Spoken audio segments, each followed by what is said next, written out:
Okay, good morning to everyone. So today we are going to look about the lecture 3, which is machine learning and big data. And we are going to look about some of the artificial intelligence components that we are going to use in big data. So all we know big data is based on volume, variety, and velocity of the data. But that the term machine learning today in order to is used because in order to make our life easier we want the machine to learn the data on behalf of us. So machine will collect data, machine will learn the data, analyze the data and give prediction to us. So our life will be become simple and easier in that terms. So as big data students, I want all of you to go through with the machine learning techniques today that's available on big data and in this context what we have to play and be around with. So the artificial intelligence version 1.0, the first knowledge of the context of artificial intelligence that was introduced in the terms of problem solving because that comes up with intelligent systems learn from experience means whenever the system conduct a process or do something it will learn or record the transaction and keep on learning it or use with vast amount of knowledge and tolerate error and ambiguities and respond to them. So these are the ways that intelligent system how it operates. And of course, the search puzzles and other mathematical terms that we are going to use. That's actually where artificial intelligence, the version one, was applied and some more about traditional sources like formal knowledges, books, manuals that we try to translate it to electronic medias, and human encoding systems like expert systems or decision making systems or rule based systems. So those are like systems human encoded and designs in the first era. And some major breakthroughs of the 20th century like world championship chess machine was invented, mathematical discoveries like proof checkers was invented, and accident avoiding cars like a car will detect that accident or something will happen, so like it will ask you to take brake or turns like this. Oh, very interestingly about robotics. Those are the main success areas of artificial intelligence at 20. Speech recognition systems also was invented. Computer vision and image processing like when we show a picture to the computer will say what is that about.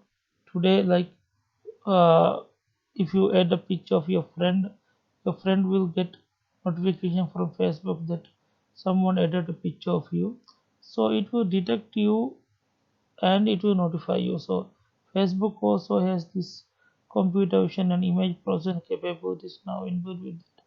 Of course, expert systems which based on rule based or knowledge systems. So this is artificial intelligence version 2.0. A lot of things in one slide. Please excuse me on that.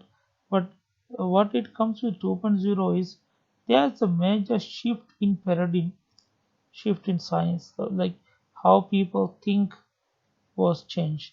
So now people are more focused on the data instead of computer peripherals. They are trying to have a knowledge or study of data and then create the next generation AI systems. Previously enabled sources like data driven or machine learning models was introduced. So there are so many new things introduced in the artificial intelligence version 2.0, the second version. And the most important thing is automatic discovery of new knowledge. It means machine itself try to learn things by its own. One of the very successful algorithm today available in the industry is deep learning. So some major breakthroughs in the AI in 21st century, like we have language translation, like one of the famous example is Google Translate. So any language you speak, Google will translate it to maybe Hindi or the way or whatever language.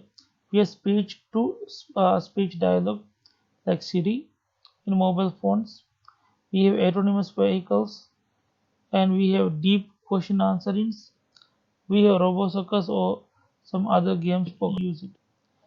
and like two components that was introduced with artificial intelligence with 2.0. One are called cogs, means cognition amplifiers. Other one is called guardian angels or gets. So those are actually very important to technologies that was introduced by artificial intelligence version 2.0. And these things were used in big data analysis intelligence, cross media intelligence, crowd intelligence. This is also very important thing today, right, especially in social media. And we have augmented intelligence and UAV intelligence. So big data is all about drowning in data, like drowning in the sea with deep sea, like that we have drawn in data. So we are like dive in, we are going very inside of the data. So this is the sources, like we have these data are coming from personal data, means data from people, health, education, food security, energy security, like all those data what about the persons that we are collecting are coming from people. Then we have national or local data that's actually limited to some specific areas like transportations, telecom or cellular data, banking data, entertainment like that. And when it comes to global data, we have like earthquakes, typhoons, fire flooding incidents like that comes from here and there data. So what to collect? This is the first question in big data. The relevance and the parameters like volume, the size, right? What to collect, what kind of, like 40,000 sensors are used in air based 8380 flight. One flight is 40,000 sensors. See, 7 TB of data every day they are collecting.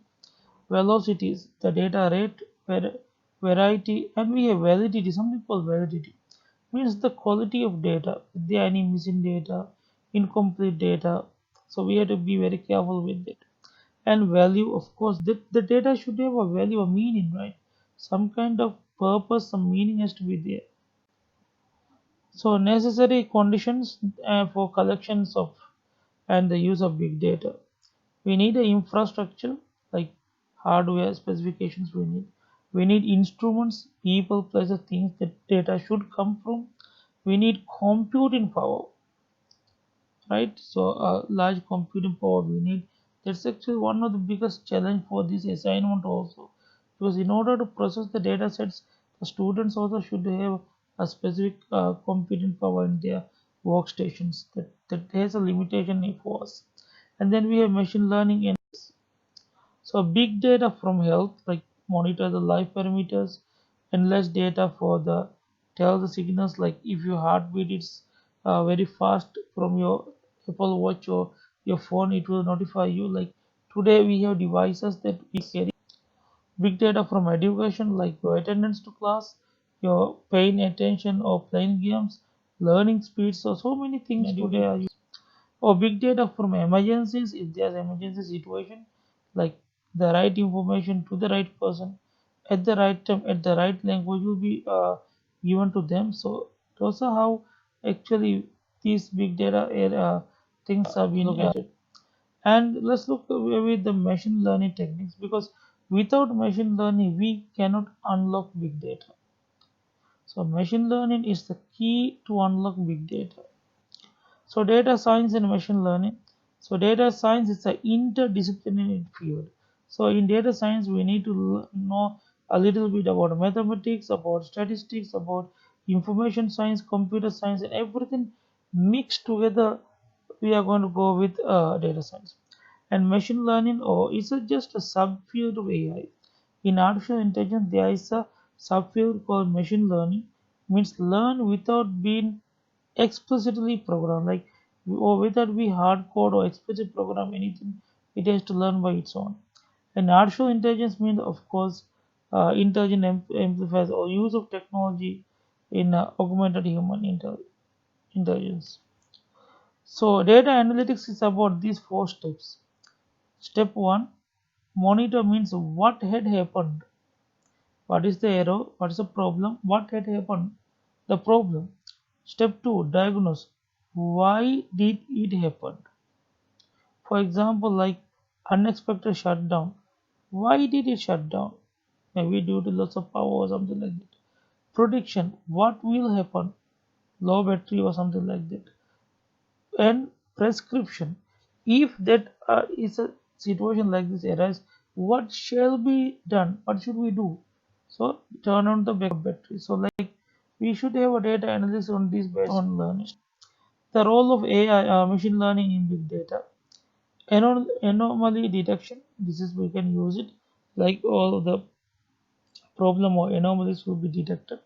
Classification of groupings. Yeah, one of my degree students had done a project with this. Like he took a picture of a group of the fish. So there are different types of groups. So when the group of fish has been imported to the system will say the name of the fish, like the species name. Like, it's very good, very useful one.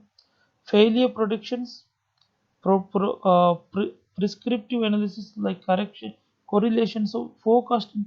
This is everything today is about machine learning that has been.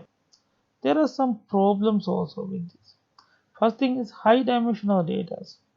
We need the involvement of domain experts. Like, we need consultants to help us to understand this high dimensional data. There's some data we collected we get high in poor quality. Data not collected to be used for machine learning, like standards are like sensors are not in the correct standards like that. We have rare event problems like machine learning algorithms achieve poor results in these scenarios or unbalanced classes, like no labels, use case specific algorithms and data models has been used, and of course deployment challenge. Like if you need for an automated system for model deployment or management, we have to like we this limitation. So steps of machine learning like sensors will acute or get data for us. Learning like use domain user annotations, label sensor data and machine learning models. Prediction use the learning models. Feedback ask the domain users for the patterns that we identified. Anomalies we identify why is this happening like this. Recommendation recommend steps that should be done by the domain users. If these kind of problems comes, do this. And action assess the recommendations whatever they act appropriate. So integrated machine learning to Cox and Gates like data pre-processing, domain expert feedback.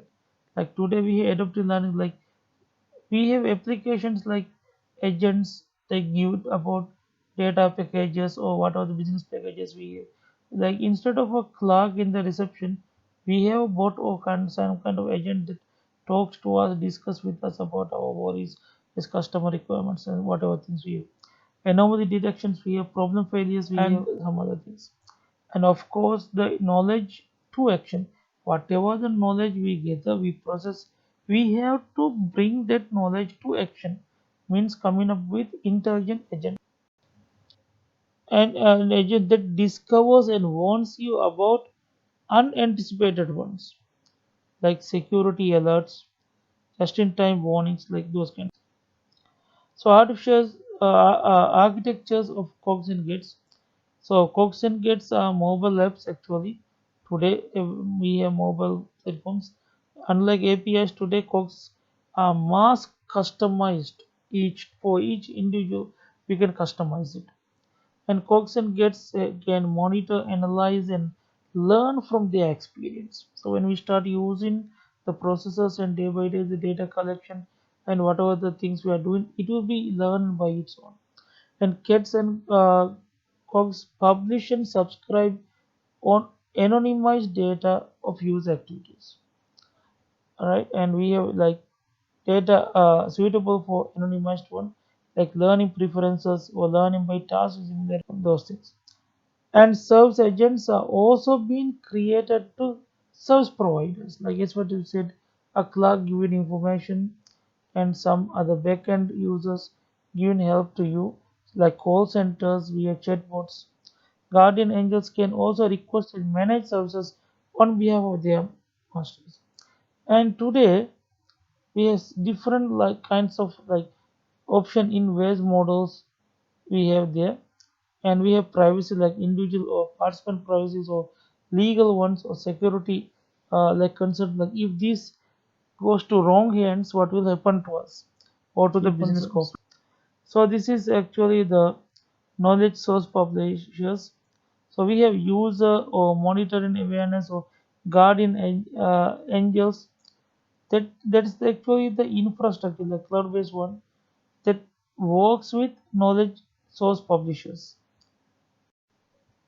So this is also as the elaboration of personalization and customization of guardian agents and cognition ones. Learning, we have like learn by watching, learn by being taught, learn by doing, learn by asking, and learn by discovery.